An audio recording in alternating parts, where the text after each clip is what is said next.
అందరికీ నమస్కారం. All print electronic media రిప్రజెంటేటివ్స్కి నమస్కారం. సో మీ అందరికీ తెలుసు, నిన్న ఎలక్షన్ కమిషన్ ఆఫ్ ఇండియా సాయంత్రం 3 గంటలకి పార్లమెంట్ ఎన్నికల హౌస్ ఆఫ్ పీపుల్ 2024 చేయడం జరిగింది. మన తెలంగాణ రాష్ట్రం 4th ఫేజ్. సో 4th ఫేజ్లో ఇక్కడ పార్లమెంట్ ఎలక్షన్స్ జరుగుతుంది. సో 4th ఫేజ్కి వచ్చేసి మన gadget notification and taking of nominations candidates నుంచి. సో అది 18th ఏప్రిల్ 2024 ఉంటుంది. Last date of nomination 25th April 25 April last date of nominations ఉంటాయి. స్క్రూటినీ నామినేషన్స్ 26 ఏప్రిల్ వరకు ఉంటాయి. 26 ఏప్రిల్ తారీఖులో ఉంటుంది, ఆనాడు ఉంటుంది. విత్డ్రాల్ సంబంధించిన 29 ఏప్రిల్. సో లాస్ట్ డేట్ ఉంది, 29 ఏప్రిల్ లోపల విత్డ్రా చేయాలి. కౌంటింగ్ డేట్ వచ్చేసి 4th జూన్. సో ఇది మన నిన్న ఎలక్షన్ కమిషన్ ఆఫ్ ఇండియా ఈ షెడ్యూల్ ఇవ్వడం జరిగింది. మన ఆదిలాబాద్ 1 ST పార్లమెంటరీ కాన్స్టిట్యుయెన్సీ కూడా, సో వాటిలో కూడా ఇదే విధంగా ఈ షెడ్యూలే మనం ఫాలో చేసి ఎలక్షన్స్ చేయడానికి ఎలక్షన్ కమిషన్ ఆఫ్ ఇండియా ఆదేశాల ప్రకారం జరుగుతుంది. ముఖ్యంగా నిన్న సాయంత్రం 3 గంటల నుంచి మన model code of conduct already implement అయింది. సో దానికి సంబంధించిన ఒక ఇమీడియట్ యాక్షన్ ఆల్రెడీ మన జిల్లాలో తీసుకోవడం జరిగింది as a district election officer. So దాంట్లో ముఖ్యంగా ఫస్ట్ 24 గంటలు అంటే ఈరోజు 3 గంటల వరకు ఎక్కడైనా గవర్నమెంట్ ఆఫీసర్స్ కానీ గవర్నమెంట్ ప్రిమైసెస్ కానీ దాంట్లో ఈ పొలిటికల్ అడ్వర్టైజ్మెంట్స్ కానీ ఫొటోస్ కానీ ఫ్లాగ్స్ కానీ ఇంకా ఏమైనా అన్ఆథరైజ్డ్ ఏమైనా డిఫేస్మెంట్స్ ఉంటే అవి తీయడం జరిగింది. కొంత ఇంకా ఎక్కడైనా ఉంటే ఈరోజు సాయంత్రం 3 గంటల వరకు కంప్లీట్ అయ్యి ఎలక్షన్ కమిషన్ ఆఫ్ ఇండియాకి రిపోర్ట్ సబ్మిట్ చేయడం జరుగుతుంది.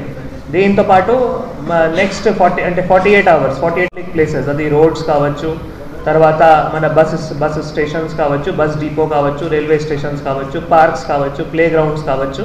సో ఇలానే అన్ని పబ్లిక్ ప్రాపర్టీస్ ఏవైతే ఉన్నాయో అక్కడ కూడా ఈ అన్ఆథరైజ్డ్ డిఫేస్మెంట్ ఏవైతే ఉన్నాయో ఇవి తీయడం జరుగుతుంది. తర్వాత ప్రైవేట్ ప్రాపర్టీ, సో ఇందాక నేను పొలిటికల్ పార్టీస్కి కూడా బ్రీఫ్ చేసి వాళ్ళకి చెప్పడం జరిగింది. సో ప్రైవేట్ ప్రాపర్టీలో కూడా 72 అంటే 72 అవర్స్. సో ఆ లోపల, సో 72 అవర్స్ అంటే ట్యూస్డే మంగళవారం 3 గంటల వరకు సో అవి కూడా మనం తీయడం జరుగుతుంది. దాని ప్రకారం అన్ని రిపోర్ట్స్ ఎలక్షన్ కమిషన్కి సబ్మిట్ అవుతాయి.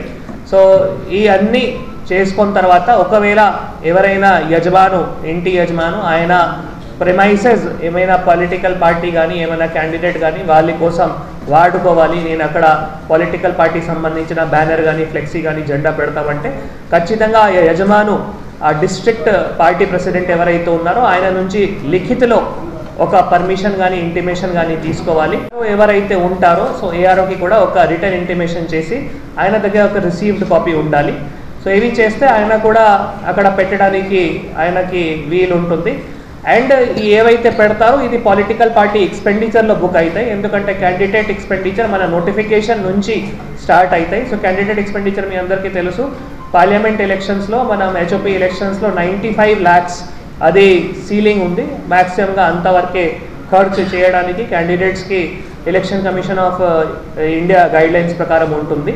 సో ఇవి కొంచెం చాలా ఇంపార్టెంట్ ఉంది, ఎందుకంటే ఒకవేళ ఎవరైనా ఈ candidate permission political party permission లేకుండా ఇలానే పెడితే మళ్ళీ section 171H of IPC, so దాని ప్రకారం ఆయన పైన క్రిమినల్ కేసు కానీ తర్వాత ప్రూవ్ అయితే జైలు శిక్ష కూడా ఉంటుంది. సో అది చాలా ఇంపార్టెంట్ ఉంది.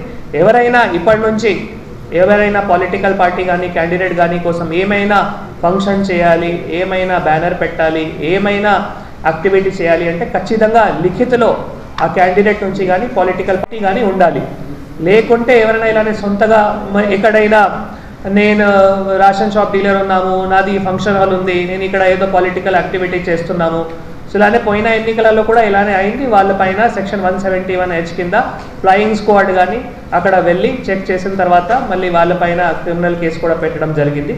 సో ఇది చాలా ఇంపార్టెంట్ ఉంది. అందరూ ప్రింట్ ఎలక్ట్రానిక్ మీడియా తరఫు నుంచి ఆదిలాబాద్ జిల్లా అందరికీ ఉన్న ప్రజలకి అందరికీ విజ్ఞప్తి చేస్తున్నాము, ఎందుకంటే ఈ మోడల్ కోడ్ ఆఫ్ కండక్ట్ ప్రకారం చాలా అంటే చాలా ఇంపార్టెంట్.